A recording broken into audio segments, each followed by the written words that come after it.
Mae yna dros 100 o flynyddoedd ers i'r Mimosa lanio ar draeth Porthmadryn yn y Wladfa, ac i nodi'r garreg filltir, cafodd yr arlunydd Meirion Jones wahoddiad arbennig gan un o Gymru'r Paeth.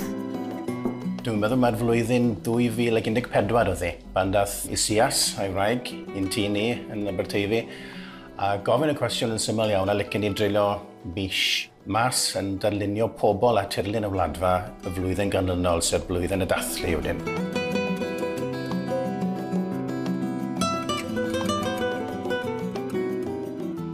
Mae'n addas, dwi'n meddwl, bod ni'n sefyll fan hyn ger y portread hyfryd yma o Luned Gonzalez. Odi, oedd Luned yn un o'r bobl i'w digwydd, oedd wedi tywys ni o gwmpas Tir Halen a Dol Afon cyfagos i'w chatredd yn y Gaiman. Ac wrth gwrs, mae'n bersonoliaeth fwrlwmus, apelgar iawn, charismataidd iawn. A felly, pan o'n i'n mynd ar y lwydydd pobl, oedd rhain ni'n teimlo'n gartrefol iawn yn ei chwmni hi ac o ganlyniad yn yng nghwmni fed wedyn. Felly, pan o'n i'n darlunio'r bobl, oedd Luned yn sgwrtio dyn nhw a oedd e ddim byd artiffisial yn un beth wedyn. Ac mi oedd Isaias sy'n newydd symud gyda'i deulu i Gymru o'r Wladfa, yn awyddus iawn i Meirion roi Patagonia a'i phobl ar gof a chadw. Y syniad oedd rhewi'r hanes yn camlwyddiant y hanner o glaniad y Mimosa, fel dangos rhan o'r hanes a'r pobl go iawn a'r cymuned sydd ar hyn o bryd yn Patagonia, y pobl sy'n siarad Cymraeg a pobl sy'n gwneud pethau yn y cymuned. Felly dwi'n meddwl mae hwn yn casgliad anhygoel. A thra yn y Wladfa, nid dim ond y bobl leol na thal sylw Meirion. Mae diddordeb mawr dim yn peintio pobl, ond hefyd ceffylau ar y thirlun hefyd. Fe glywes i'r stori, mae'n stori enwog iawn am John Daniel Evans ar ei geffyl Malacara, cael ei gwrso gyda'r Indied, ac yn dianc nôl i'w gartre just mewn pryd ar ceffyl mae'n marw wedyn. Debyg iawn i stori Geraint yn yr un cywair mewn ffordd, ynddo fe?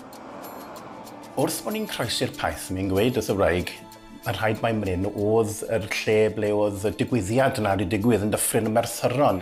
Ac yn rhyfedd iawn fel rhywbeth mabinogaidd, dyma'r ceffyl mae'n ymddangos ger y dŵr. Ac oedd yn union fel o'n i'n dychmygu y ceffyl Malacara yma i fod. A dwi'n credu i fi fel peintiwr pethau sydd yn gallu bod yn ddychmygol, hwn oedd uchafbwynt y peth, dwi'n credu, y prosiect i gyd. Bod y ceffyl yma wedi'n ddangos ar yr union eiliad yna.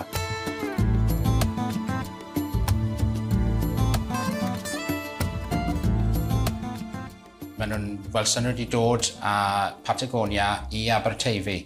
Mae cysylltiadau cryf iawn da Aberteifi wrth gwrs da Patagonia, wedi cyfeillio gyda Trefelyn. Mae jyst yn rhywbeth dwi eriod wedi bod i Patagonia yn personol, ond ar ôl gweld y lluniau gwerfreiddiol yma da Meirion, mae rhywbeth wedi hau hadyn siŵr da fi, felly rhywbeth byddwn ni'n ystyried yn y dyfodol. Beth yw dymateb di nawr i dy lun di fan hyn? Wel, do'n i ddim yn disgwyl rhywbeth mor fawr, o'n i'n meddwl oedd o'n llai. Mae capel yna yn rhywbeth pwysig iawn i ni. Yna wnaethon ni priodi, ac yna wnaethon ni cyflwyno Joseph, ein plentyn ienga. Felly mae rhan o fy mywyd yna. Os y rhaid meddwl am air te i ddisgrifio'r casgliad yma, Meirion, beth bydde ti'n dewis? Wel, mae cynhesrwydd yn air, yn sicr.